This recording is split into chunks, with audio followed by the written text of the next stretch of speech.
I also named my piece in the same breath. So, here we go.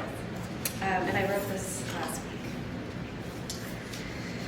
A few weeks ago, the first ginkgo leaf emerged following a winter's slumber. No bigger than the fingernail of a newborn, smooth and rounded, it ballooned and fanned out over a few days. I marvel at this wonder every spring.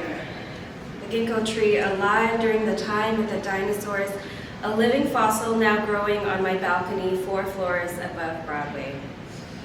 I picked it up when my son was a few months old, and he's turning 6 soon.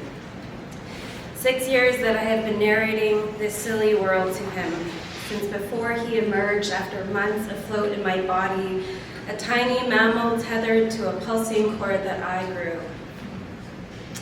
Before even turning 2, he said randomly during dinner, "Water is the first medicine."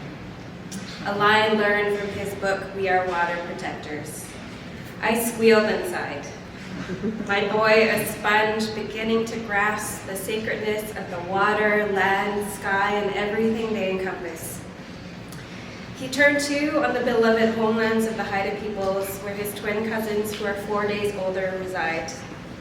There we experienced the abundant generosity of the land and sea, wild strawberries and squash blossoms from his auntie's garden, Dungeness crabs we caught at low tide, picking from roadside salmon, huckle, and thimbleberry bushes. There I read Robin Wall Kimmerer's words about the gift of berries while teaching my little one about patience, sharing with cousins and the animals, and not picking ripening fruit before they're ready. Kimmerer writes that when berries spread out their giveaway blanket, offering their sweetness to birds and bears and boys alike, the transaction does not end there. Something beyond gratitude is asked of us. And so in the same breath as we teach him to honor the land, we teach him to care kindly for his body and the well-being of others too.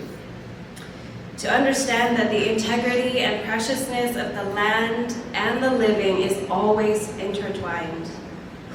He gets it sometimes. What is your body telling you? We have asked since toddlerhood. A way to build bodily autonomy and to slow him down to take note of his emotions. We want him to understand that when he cries and those little balled fists lash out at us, the pain he feels ripples through us all too. We share the collective burden.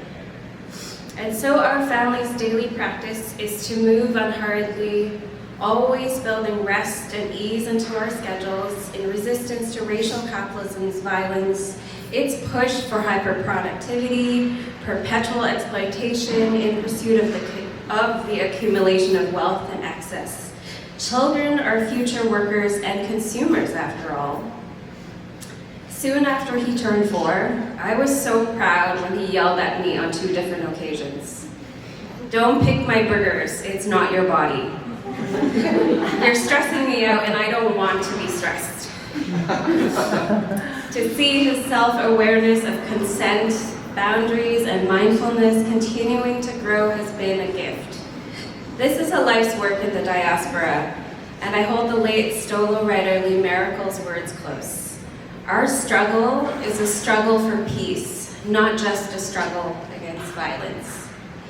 This is a life's work, to cultivate peace in ourselves, our families, and our jobs and communities, a fight against everyday horrors, from the Jordan River in Vancouver Island to the Jordan River in the occupied West Bank. Diaspora, dispersion, a scattering. This is my immigrant dream and a life's work, making and mothering in the diaspora. To remain awake and attentive and to cultivate it in my child, 5th generation Chinese Canadian. How am I a thing, he asks. The world is so big. Will we still be living when the star explodes? What's that alive thing? Does it have feelings? Can a dream have a taste? Why is everything beautiful to you? We need breaks to think. We can't just come up with 1,000 ideas. We're walking in the neighborhood and he tells me to be quiet. It's birdsong. It's beautiful, he exclaims, and my whole body softens. Thank you very much.